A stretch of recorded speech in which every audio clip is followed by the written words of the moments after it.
our special meeting for Tuesday, November 12th, 2024. Administrator Bohnsack, please call the roll. Wall. Jensen. Present. Zerden. Present. Maroney. Present. Absent Scott. Right. Rise for the Pledge of Allegiance. I pledge allegiance to the flag of the United States of America, to the republic for which it stands, one nation, under God, indivisible, with liberty and justice for all. all.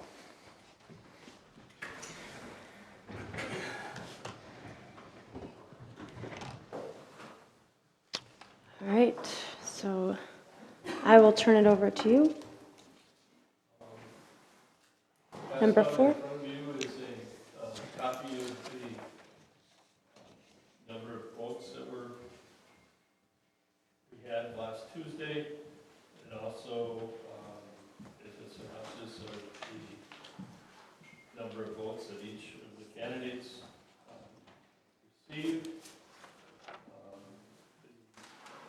The current winners are Todd Rogenkamp as mayor, council members Ball and Jensen.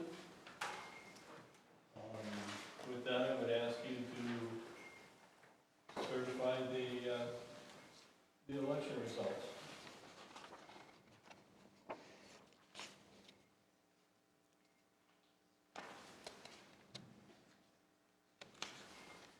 You need a motion? Yeah.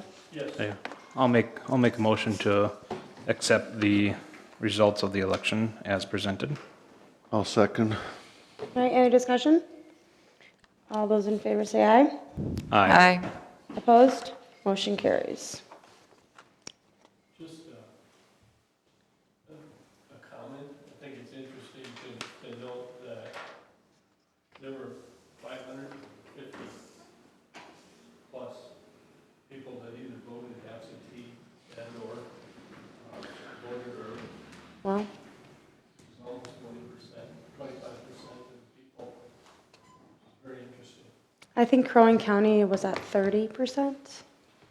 I believe they were around the same for all of the county for voting early. That's probably true. I'm looking for at the total. I think we had 1,414 or something like that at the poll. So yeah, it would be about 33%. And this was by far the largest turnout for Yeah. elections. Yeah, over 86% of our population. That is good.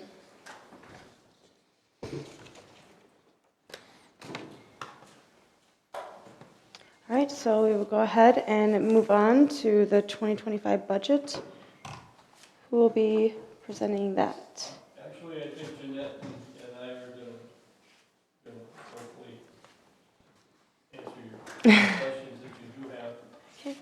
We've gone through the preliminary budget that was submitted earlier this year, and there was a memo that was presented by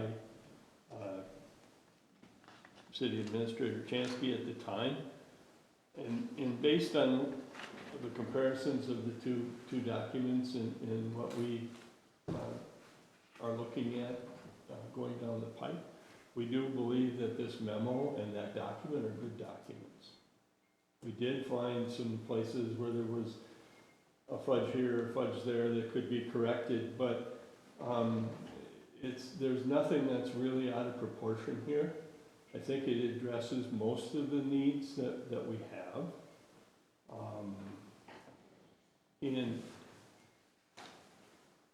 with that, I rather than going through line for line, I don't think that's very productive. But if in fact you have some questions, we would be certainly happy to answer those questions. I think we're probably going to end up getting into a discussion as how the heck are we going to finance work.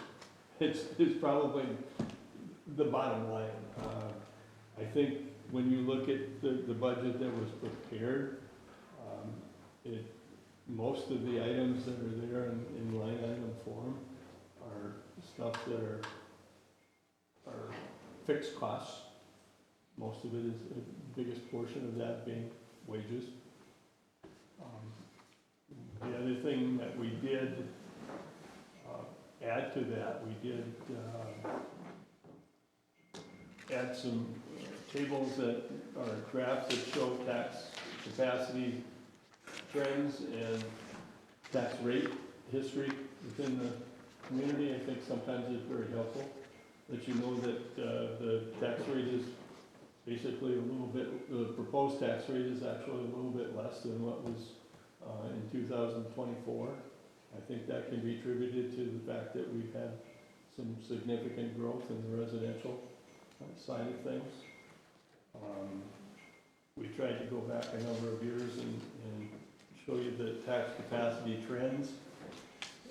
That's an informational thing more than anything else, and that is really a reflection of the assessor values and changes in the way the legislature prescribes that estimated market value to tax capacity is computed. The other thing we tried to do with a couple of pie charts is to show the proposed operating revenue budget and the operating expenditure budgets. I think those also are helpful in looking at what's there. The interesting thing is the operating revenues. We don't get a lot of outside revenue other than taxes, property taxes per se. There are some communities that do get some state aid. Significantly, some of them are north of us, less fortunate as far as wealth and ability to pay. Some very south also have some things, but there's a majority of central Minnesota that doesn't get any state aid per se. That could change. I don't see it really changing too much. And who knows what the legislature's going to do this year. It changes on a regular basis.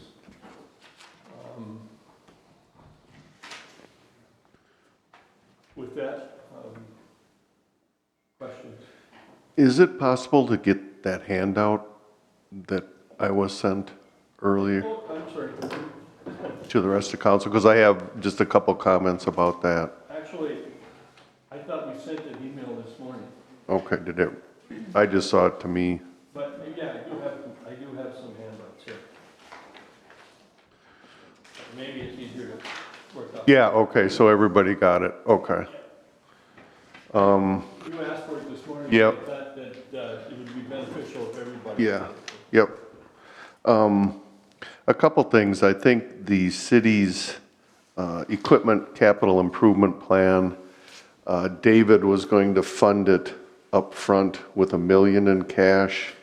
I talked to him, I had met with him, and by cutting it back to say 500,000 and still keeping the money going in, we were still funding it out 6 years, I believe. I don't remember I exactly. think that was just a proposal because we Yeah. hadn't really talked about it yet, Yeah, so. but I don't think we should put a full $1 million, but it's important to fund it, but I don't think we need to fund 20 years all at once. Just my thought. I mean, the money's still there and it was a proposal, but that's in, that's in the capital improvement plan for equipment in the budget. And then the second thing about Bushman, I really liked this handout. What I did is subtracted the 2025 and 2026 investments that hadn't matured.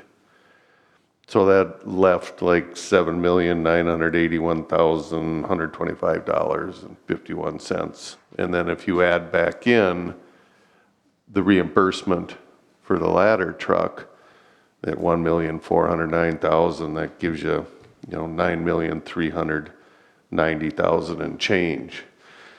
So City Hall, it's passed, the council never came to a firm decision on how to finance it, but I'm looking to staff's direction. I think if we, we can afford to pay cash, and then that 280,000 that David had in reserve for bonding could be used for infrastructure, and we're going to have significant infrastructure charges in the years to come, Bushman being one of them. Other than that, I mean, I'm comfortable with the levy number. I don't think we have to go through everything line by line. I think one of the items in there, the ERP software, that decision, needs to be made. The money's in there, and I think it should stay in there. But if we, going to move forward with, implementation of that software, I know staff sees benefit to it. But again, that's, it's budgeted. And that'll be a decision that, will need to be made. Do we move forward? Other than that, I really didn't have a lot of questions on it. I think the document's really a good document. Yeah, it I is. think it spells out what's being proposed or being added.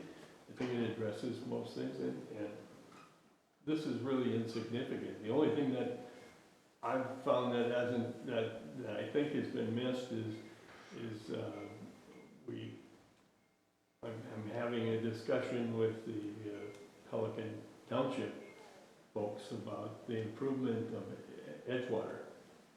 They want to do that this coming year. We have a portion that's about a quarter of it, and I think that's going to be about $30,000. I think that's manageable within the budget, but it isn't spelled out specifically. That said, other than that, I think it's a good document. Yeah, I agree. David did an excellent job. And, if the council decides not, to do any bonding for City Hall, I mean, that money, the infrastructure, again, it's there. It's a way to fund it, and it doesn't impact the levy because it was already, being put into it, which is important to note. When I look at the fund balances, and by the way, this is something that we created for you folks as part of this budget discussion. This is going to be something that we're going to try and do on a quarterly basis so that you have a better understanding going forward where those balances are. I would think that hopefully the next person carries that forward to get it to a monthly statement for you, probably a monthly, but I think that'll be very helpful going forward in the management, but I think it's a great tool to have. And, it's information that you should have.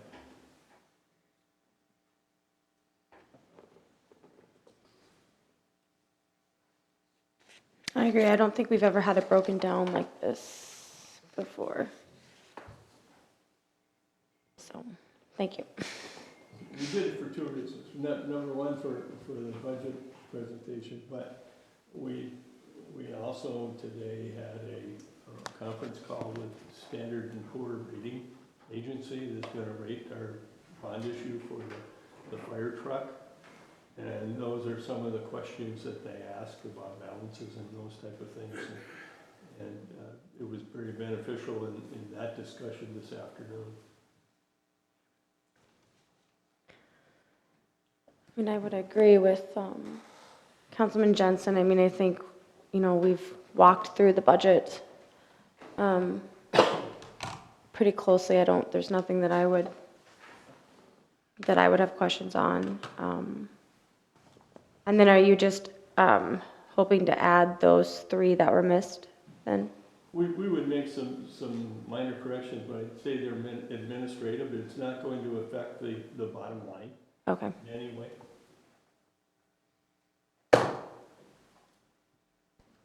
And you're talking about the line items that were addressed on the memo. Yep. Which again, we can't raise the levy. The only thing that we could do at this hearing is, or sorry, not tonight, but December, is to lower. You can lower, but you can't raise. Right. No, I echo, we went through this line by line before, I reread it, everything's still making sense to me and jiving with what we've discussed.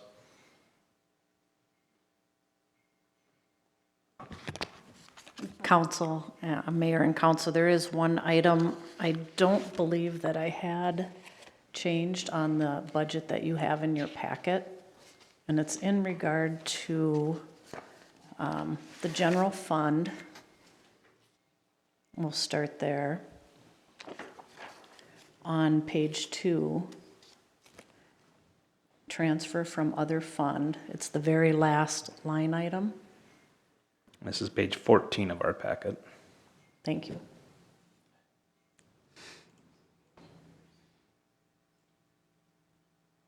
Up, dead.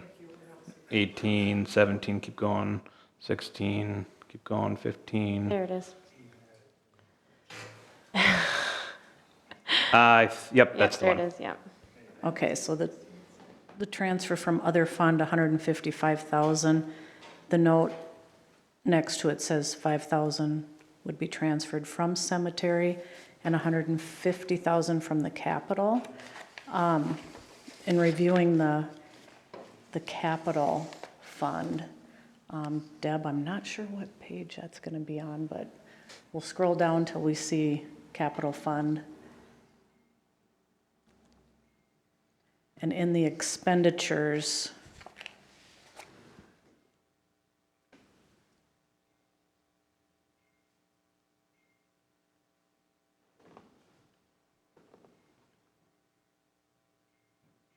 so it's 401 if you're looking at the numbers. There we go.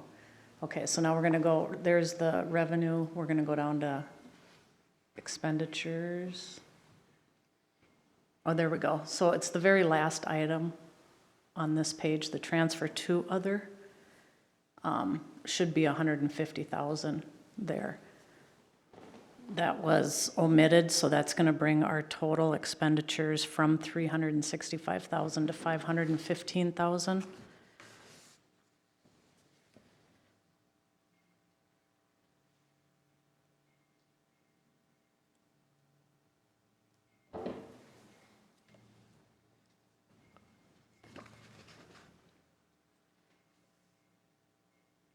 And that will not have an impact on the levy, but it is out of your reserves.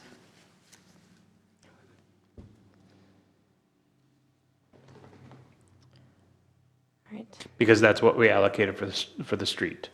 Right. Okay. Correct. Yeah. Does anybody else have anything? More of a typo than anything else. Right. Omission, but Yep. it won't affect the levy at all. Perfect. I don't think we have anything else for you guys. Do you need a motion to? No, No, Perfect. we don't need anything at all, and we would expect that there would be a resolution in front of you in December Okay. approving the preliminary levy. I would suggest if in fact you walk out the door and if you've got a question, please call us. We'll try and answer those questions as best as we can. We're still trying to get familiar with this too, both of us, and I have to thank you for going through it as thoroughly as you have. so any questions or concerns about this, address them before December 2nd, Please, so we can have it in front of us and prepped and ready, and will do. Perfect. please. That'll make it go more smoothly. All right, well, looks like we can go ahead and move on to the cannabis ordinance.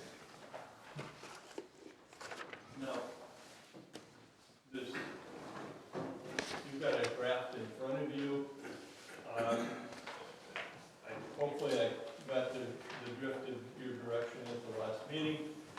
We have made some corrections to that proposed ordinance. We've deleted everything other than retail for the cannabis. We are,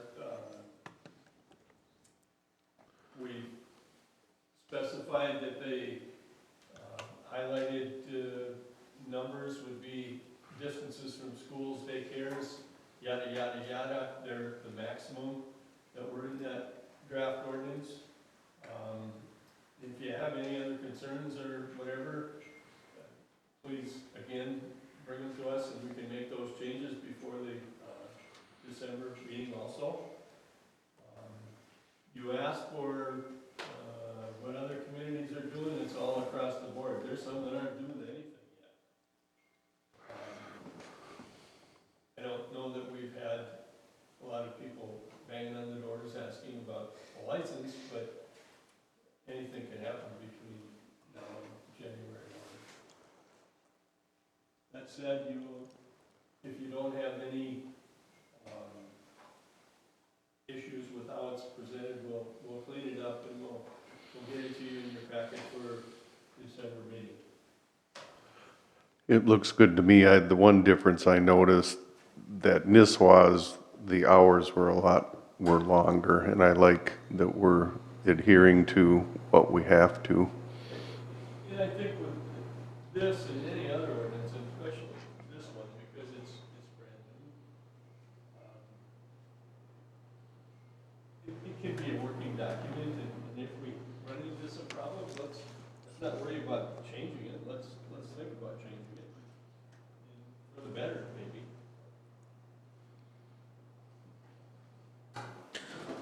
Can I assume, Chief, do we have any opinion, any feedback on? I like obviously the maximum distances. One likely area for one would be at the intersection down here. I think that's getting close to the 500 feet for our city park, but I think it's over. As long as we're within that range, the maximum will make sense. The other thing to take into consideration, everybody has to start this January 1. However, if we get 6 licenses throughout Crow Wing County, that may eliminate the need for us to have our one. It's 1 license for every 12,500 residents. So Brainerd, for instance, would be required to have at least 2, Baxter 1. If Nisswa, Pequot, Crosby, and a few others get licenses, we may not need to license any if there are 6 within the county. But we won't know that until people start obtaining licenses. And we're not totally sure exactly how that licensing process is going to happen, other than the state is going to do most of it. Correct. They're doing the backgrounds, and they have some criteria for selecting who gets a license. So the city, in certain instances, won't have any input on who receives a license. The state will say this is the person. Oh, really? Okay. Correct. So will you know after the fact? So let's just say somebody submits to get a license. Will the city not know that's happening until after the license is approved? I believe so. I believe the state would reach out to the city and say, we have one applicant that successfully passed the background that's eligible to be licensed. At that time, whenever that may be, we could maybe look at the rest of the county to determine how many have been issued besides what we're working on. So just to get ahead of, let's just say that does happen, because then there will be members of the public that wish they could have had a say on the license, even though we don't have a say in that. So do we then approve do we have to then approve the license that the state issues In certain circumstances, I believe that is correct. without public input, correct? Right, they'll issue the license, and that is the person that That's it. received the license. They've already done the background, so that person would be approved to start a retail business. Okay, and I think that will be important for residents to know, just so they don't think that we're approving licenses without asking for any kind of comment, or I can just see that being an issue in the future. But we still need to meet our criteria. Correct. As far as zoning and, yes. And the other part of that is that because this is a land use issue also, that will also be part of the zoning ordinance. And the zoning ordinance will ultimately be changed to reflect the exceptions and the the CUP in the commercial district. That is going to be presented to the planning commission for their input this evening. Okay. And I did look up, according to Crow Wing County's Esri mapping, from the corner of the infrastructure down here to the corner of our public works, sorry, and I'm referring to the Ace Hardware location at least, that is 1,068 feet, so it could go there. Okay, thanks. So if you got any concerns or changes that you'd like made, let us know in a second. We will consider that the second reading. We will also publish notice in the paper that we are going to have the second reading of that ordinance. Okay? Right. I like the changes that were made, so I think it's good. Perfect. Anything else? That was quick. Easy. Got one, something else? Just one point, this information that you received as part of your packet, Mayor-elect Rogenkamp also received, and will continue to, anything that we have going forward will be forwarded to him also, so he'll be a partner, even though he doesn't have a voting stance until January 1st, but he will be part of that, he will have the information that you have. We will also try to get him a city computer as soon as possible. Perfect. Okay, Makes sense. Yep. thank you. All right. So I have a motion? So move, or adjourn? Second. Okay, any other discussion? All those in favor say aye. Aye. Opposed? Motion carries. Good night.